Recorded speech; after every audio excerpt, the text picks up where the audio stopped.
Bon, ben, y a plusieurs types de braconnage, mais le braconnage, en fait, c'est la chasse illégale. Hein, évidemment, il y a la chasse qui est légale, soit pour l'autosubsistance, soit à travers les permis de chasse et donc le respect de la loi. Et puis quand la chasse devient illégale, ben, on parle de braconnage. Alors il y a plusieurs niveaux, plusieurs types de braconnage. Il y a le petit braconnage qui, à mon avis, ne pose pas trop de problèmes, qui est plus au niveau local, plus pour la subsistance en fait.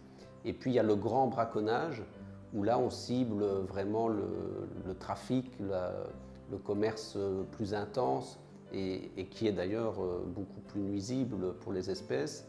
Et d'ailleurs, ça cible plutôt des espèces qui rapportent beaucoup d'argent, notamment les éléphants à travers le rivoire. Ça peut être les peaux de panthère, donc qui concernent les panthères. Ça peut être d'autres espèces, les écailles de pangolin dans certains cas. Donc voilà un peu différents types de braconnage. Et nous, on essaye vraiment de travailler beaucoup plus sur le grand braconnage et donc sur le trafic. Parce qu'on parle parfois de braconnage en mélangeant avec le trafic.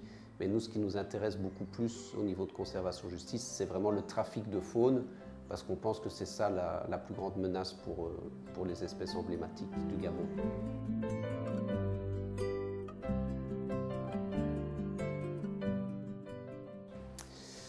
Mais le trafic de faune, le grand braconnage, c'est un peu dans tout le Gabon. C'est vrai qu'on parle beaucoup du nord, la zone de Minkébé, mais ça s'est propagé, ça a toujours existé dans les autres zones, mais ça s'est augmenté, dans d'autres zones. Donc aujourd'hui, on a vraiment des cas de trafic de faune, on entend souvent des trafiquants d'ivoire arrêtés, que ce soit au nord, que ce soit vers Franceville, vers Tchibanga, vers Mouila, Lambaréné, bon, à Libreville aussi bien sûr. Donc on peut dire que le trafic il est maintenant dans tout le pays en fait.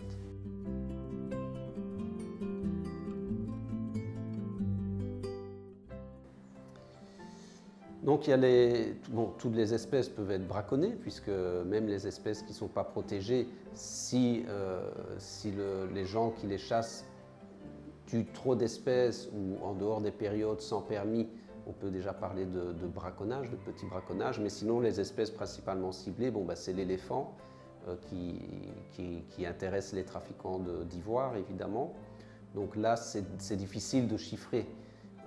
Mais au niveau de Minkébé, par exemple, on parlait de plus de 20 000 éléphants il y a une dizaine d'années. Aujourd'hui, il resterait plus que moins de 10 000 éléphants, en tout cas, dans tout le massif Minkébé. Donc ça a diminué au moins de moitié. Ça a été divisé par 2. Et ça peut paraître paradoxal parce qu'il y a pas mal de conflits hommes-éléphants, parce que justement, les éléphants qui sont braconnés loin en forêt, il y a aussi l'exploitation forestière, ils ont tendance à venir près des villages où paradoxalement ils sont un peu plus protégés parce que là-bas c'est des villageois qui n'ont pas nécessairement autant d'armes de guerre, des armes de gros calibre.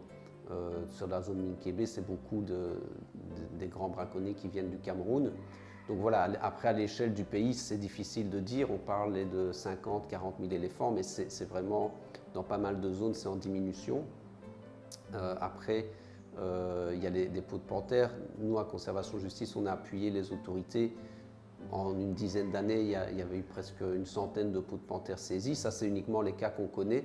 Il y a beaucoup de cas également à travers l'Agence nationale des parcs nationaux, les eaux et forêts, bien sûr, la police, gendarmerie. Donc c'est évidemment des centaines de peaux de panthère qui ont été saisies en 10 ans.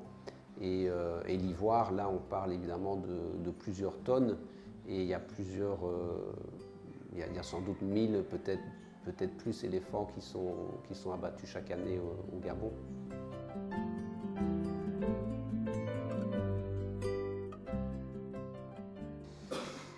Donc au Gabon, le Gabon était peut-être un peu épargné à l'époque parce qu'il y avait des grands massifs forestiers qui étaient plus ou moins intacts et inaccessibles, ou avec l'ouverture des routes, avec la pression aussi qui est venue du Cameroun, mais aussi du Congo. On voit qu'il y a beaucoup de braconnage maintenant international. Donc on a des réseaux de trafic qui se mettent en place avec parfois des commerçants, des petits commerçants qui se mettent dans ce trafic. Il y a pas mal des Ouest-Africains, bon, il y a aussi des nationaux bien sûr.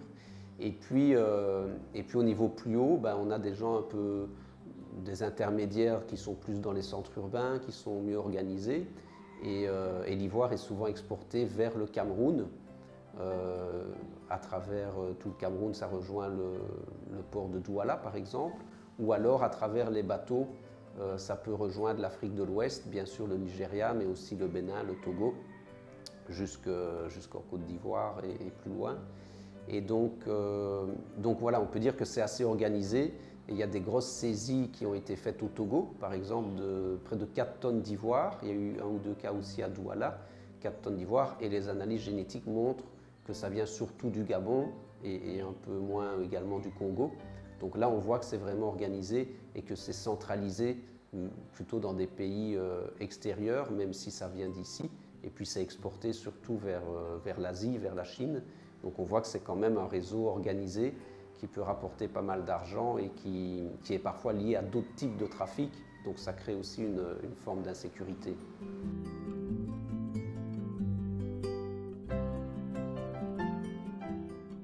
Donc au Gabon, le maximum au niveau de la loi, c'est 6 mois d'emprisonnement pour trafic de faune. Et ça, c'est vraiment faible. Je veux dire, Conservation Justice Travail fait partie même du réseau Eagle. Et donc on travaille sur 10 pays en Afrique, principalement Afrique francophone. Et c'est vraiment le Gabon qui a la peine d'emprisonnement la plus faible pour trafic de faune.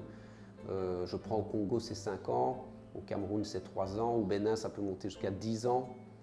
Burkina, ça peut monter jusqu'à 10 ans. Togo, c'est un peu moins, c'est 2 ans. Mais ça reste en tout cas beaucoup plus que les 6 mois du Gabon. Et donc aujourd'hui, il y a des efforts justement pour augmenter les peines de prison. Pas nécessairement vis-à-vis des petits braconniers, évidemment, ce n'est pas ça le but, mais vis-à-vis des vrais trafiquants d'ivoire qui sont vraiment une menace importante pour la faune du Gabon, pas seulement pour les ivoires, puisque les trafiquants, bon, ils font l'ivoire, ils peuvent faire l'or, ils peuvent faire les écailles de pangolin, ils peuvent se retrouver même dans la drogue, dans les armes. Donc c'est des réseaux contre lesquels il faut vraiment lutter en fait.